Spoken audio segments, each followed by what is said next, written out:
दोस्तों, स्वागत है आपका मेरे YouTube चैनल इंग्लिश बाबू पर। और आज मैं फिर हाजिर हूँ आपके साथ एक नई स्टोरी लेकर। और दोस्तों, आज जो स्टोरी मैं आपके लिए लेकर आया हूँ ये एक शॉर्ट मॉरल स्टोरी है और बहुत ही अच्छी मज़ेदार कहानी है। कहानी सुनने में आपको मज़ा आएगा। उसके अलावा दोस्तों, आज की इस स्टोरी में आपको कुछ नए इंग्लिश के वर्ड मीनिंग सीखने को मिलेंगे, उनकी करेक्ट प्रोनाउंसिएशन के बारे में पता चलेगा और हमेशा की तरह जो इसका ग्रामर का पार्ट है उसे बिल्कुल डिटेल में कवर करेंगे ताकि आप एक एक वर्ड को अच्छे से सीख सकें, एक एक स्ट्रक्चर को अच्छे से समझ पाएंगे। उसके अलावा दोस्तों, जिन लोगों ने अभी अभी इंग्लिश सीखना शुरू किया या फिर जो बिगनर हैं उन लोगों के लिए वीडियो बहुत अच्छा होने वाला है, क्योंकि आज के इस वीडियो में आपको बहुत बेसिक लेवल की ग्रामर का यूज़ देखने को मिलेगा। तो चलिए दोस्तों, आज की इस कहानी को हम शुरू करते हैं और सबसे पहले कहानी का टाइटल देखते हैं। कहानी का टाइटल है लॉस्ट एंड फाउंड। क्या मतलब हुआ दोस्तों? ये जो दो शब्द आप देख रहे हैं ये दोनों एडजेक्टिव भी हैं, साथ में वर्ब भी हैं। लूज़ का मतलब खोना या फिर गंवाना, और ये थर्ड फॉर्म है लॉस्ट, और फाइंड की सेकंड और थर्ड फॉर्म है फाउंड। उसके अलावा दोस्तों ये एडजेक्टिव भी हैं, तो यहाँ पर इनको एडजेक्टिव के तौर पर प्रयोग किया गया है। लॉस्ट एंड फाउंड का मतलब हुआ खोया और पाया। तो दोस्तों ये आज की इस कहानी का टाइटल है, शीर्षक है। और अब मैं इसे पढ़ना शुरू करता हूँ।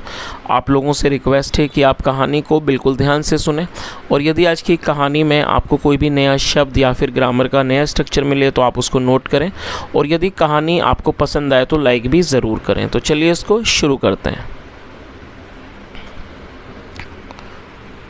One day Mrs Sharma took her daughter Renu to a fair. क्या मतलब हुआ दोस्तों? ये जो वाक्य है ये एक पास्ट इंडेफिनिट का अफर्मेटिव वाक्य है,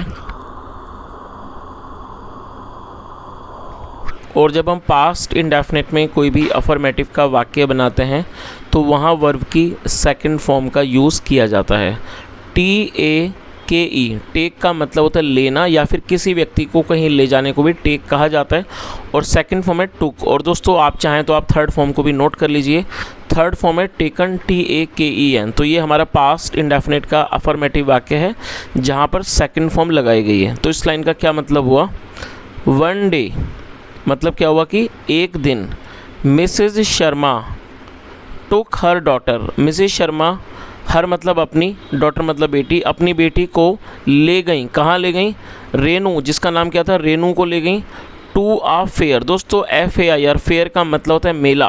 फेयर का मतलब गोरा भी होता है, जो व्यक्ति जिसका रंग गोरा हो उसको फेयर कहा जाता है। उसके अलावा फेयर का मतलब मेला भी होता है, तो यहाँ इसका मतलब है मेला। तो इस पूरी लाइन का क्या अर्थ निकला? One day Mrs Sharma took her daughter Renu to a fair. एक दिन मिसेस शर्मा अपनी बेटी रेनू को एक मेला ले गई। Both mother and daughter were enjoying a lot in the fair. क्या मतलब हुआ दोस्तों? ये जो वाक्य है ये एक पास्ट कॉन्टीन्यूअस का वाक्य है। पास्ट कॉन्टीन्यूअस का मतलब होता है जब हम पास्ट में कोई ऐसा वाक्य बनाएं जहां वाक्य की टेल पर रहा था, रही थी, रहे थे जैसे शब्द आते हैं, ऐसे वाक्यों में वॉज या फिर वर्ब का इस्तेमाल हेल्पिंग वर्ब के रूप में किया जाता है। साथ में वर्ब की फोर्थ फॉर्म लगाई जाती है। फोर्थ फॉर्म का मतलब होता है ING फॉर्म, जैसा आप यहाँ देख सकते हैं ये ING फॉर्म है जिसको फोर्थ फॉर्म कहा जाता है। और दोस्तों आप इन चीज़ों को भी याद रखें कि जब आपका subject I, he, she, it और सिंगुलर नाउन होगा तब आपको वॉज का प्रयोग करना है। लेकिन यदि सब्जेक्ट आपका वी, यू, दे या फिर प्लूरल नाउन होगा तब आपको वर का यूज़ करना है। तो यहाँ जो सब्जेक्ट है बोथ मदर एंड डॉटर, ये सब्जेक्ट है जो कि एक प्लूरल नाउन है, और प्लूरल नाउन के साथ वर का इस्तेमाल किया जाता है। तो क्या अर्थ हुआ? BOTH, बोथ मतलब कि बोथ दोनों, मदर माँ एंड डॉटर और बेटी, वर इंजॉइंग मज़े ले रहे थे, आनंद कर रहे थे, अ लॉट बहुत ज़्यादा, इन द फेयर मेले में। तो इस तरह से पूरी लाइन का क्या अर्थ निकला? Both mother and daughter were enjoying a lot in the fair. दोनों माँ और बेटी दोनों मेले में मज़े कर रहे थे, इंजॉय कर रहे थे मतलब कि आनंद ले रहे थे। Renu had fun on different types of rides. दोस्तों राइड्स का मतलब होता है इस तरह के जो झूले वगैरह होते हैं उनको राइड कहा जाता है। वैसे राइड का मतलब सवारी करना भी होता है, और जब हम किसी चीज़ को मनोरंजन के लिए सवारी करते हैं उसको राइड भी कहा जाता है। तो इस लाइन का क्या अर्थ हुआ, Renu had fun on different types of rides, मतलब कि रेनू ने अलग अलग तरह के राइड्स पर, अलग तरह के झूलों पर उसने मज़े किए। फ़न करना मतलब कि मज़े करना। After a couple of hours they sat down on a bench to have their lunch. क्या अर्थ हुआ, after a couple of hours का मतलब हुआ कि कुछ घंटों के बाद। They sat down on a bench. दोस्तों ये जो वाक्य है ये पास्ट इंडेफिनिट का ही अफर्मेटिव वाक्य है, जहाँ पर सेकंड फॉर्म लगाई जाती है। SIT सिट मतलब बैठना, और सेकंड फॉर्म है set.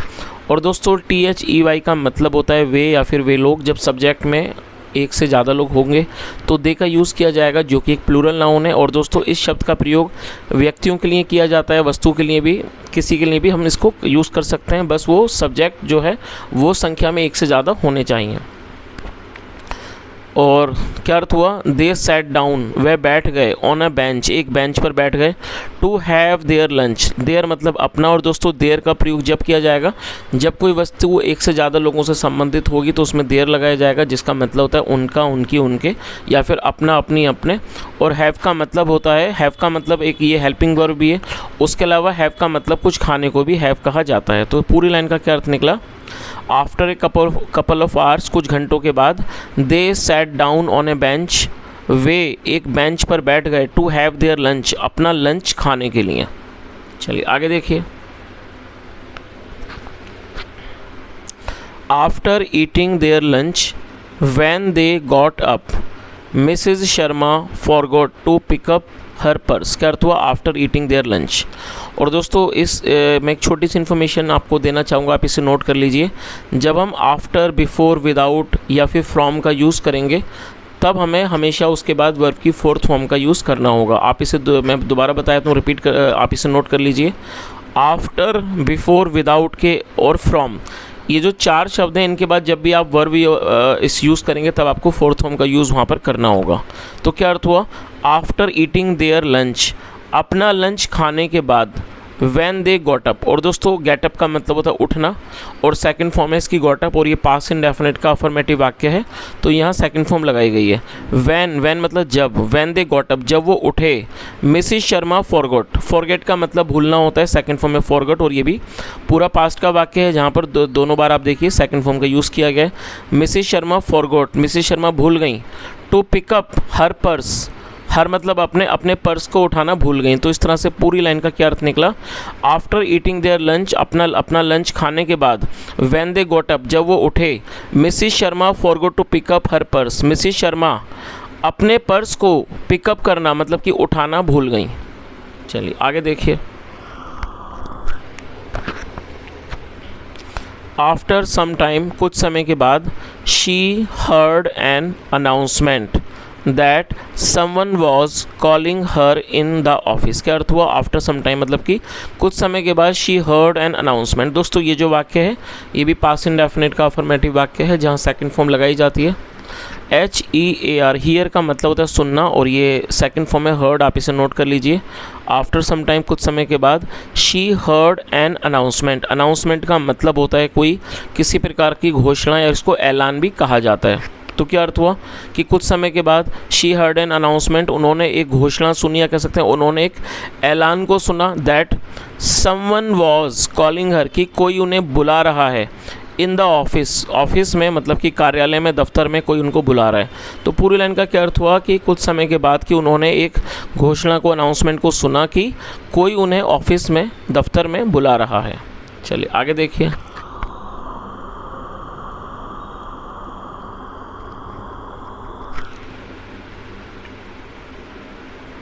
It was then that she realized that she had misplaced her purse. It was then that she realized मतलब ये जब it was then मतलब फिर उन्हें, that she realized एहसास हुआ, realize का मतलब एहसास होना, पता चलना, और ये सेकंड फॉर्म है। it was then मतलब तब उन्हें पता चला, उन्हें एहसास हुआ, that she realized that she had misplaced her purse कि उन्होंने अपना पर्स को घुमा दिया था। और दोस्तों यहाँ देखिए हैड के साथ थर्ड फॉर्म का यूज़ किया गया। पहले आप इस वर्ब को नोट कर लीजिए। मिसप्लेस का मतलब होता है कोई चीज़ खो देना, घुमा देना, और ये थर्ड फॉर्म है। और जब हैड के साथ थर्ड फॉर्म का यूज़ किया जाता है, इस तरह का जो वाक्य है वो पास्ट परफेक्ट के वाक्य कहलाते हैं। पास्ट परफेक्ट मतलब पास्ट में किसी क्रिया का पूरा होना, पाया जाना, जहाँ पर हेड के साथ वर्ब की थर्ड फॉर्म लगाई जाती है। तो इस तरह से पूरी लाइन का क्या अर्थ हुआ? It was then that she realise, और मतलब फिर तब जाकर उनको पता चला, उन्हें एहसास हुआ that she had misplaced her purse, की उन्होंने अपना पर्स को खो दिया था, गुमा दिया था। ऑन रीचिंग द ऑफिस पहुँचकर, कार्यालय पहुँचकर, एक दफ्तर पहुँचकर, she saw a man standing with her purse in his hand. और दोस्तों ये भी पास्ट इंडेफिनिट का वाक्य है जहाँ पर सेकंड फॉर्म लगाई जाती है। सी मतलब देखना, second form saw. On reaching the office पहुंचकर, कार्यालय पहुंचकर, शी सो उन्होंने देखा, अ मैन एक आदमी को, स्टैंडिंग खड़े हुए देखा, with her purse in his hand मतलब अपने हाथ में उनका पर्स लिए हुए खड़े हुए उन्होंने एक आदमी को देखा। तो पूरी लाइन का क्या अर्थ हुआ? She so a man standing with her purse in his hand मतलब उन्होंने एक आदमी को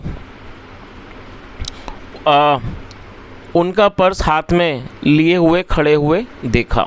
चलिए आगे देखिए।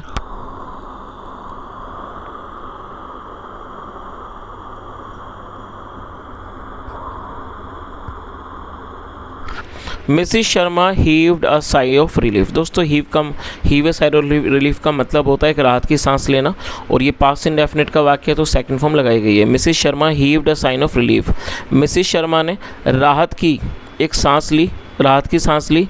When she got back her purse, जब उन्हें अपना पर्स वापस मिल गया।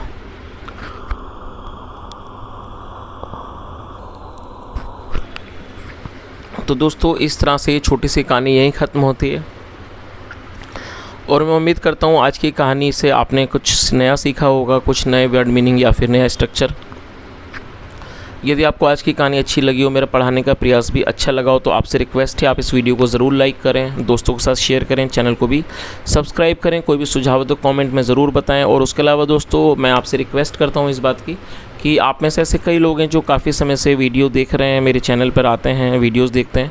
तो दोस्तों आप मुझे ये भी बताएं कि इतने दिनों में आपको इस चैनल से क्या फ़ायदा हुआ है, या फिर आपने अपनी इंग्लिश में कितना सुधार पाया है जब से आपने इस चैनल को ज्वाइन किया है, फिर जब से आपने ये वीडियोज़ देखने शुरू किए। तो दोस्तों कॉमेंट में आप ज़रूर बताएँ। आपका एक एक कॉमेंट दोस्तों बहुत ज़्यादा मोटिवेट करता है, मैं आपके एक एक कॉमेंट को पढ़ता हूँ। तो दोस्तों यहाँ तक बने रहने के लिए thank you so much. Have a nice day and bye.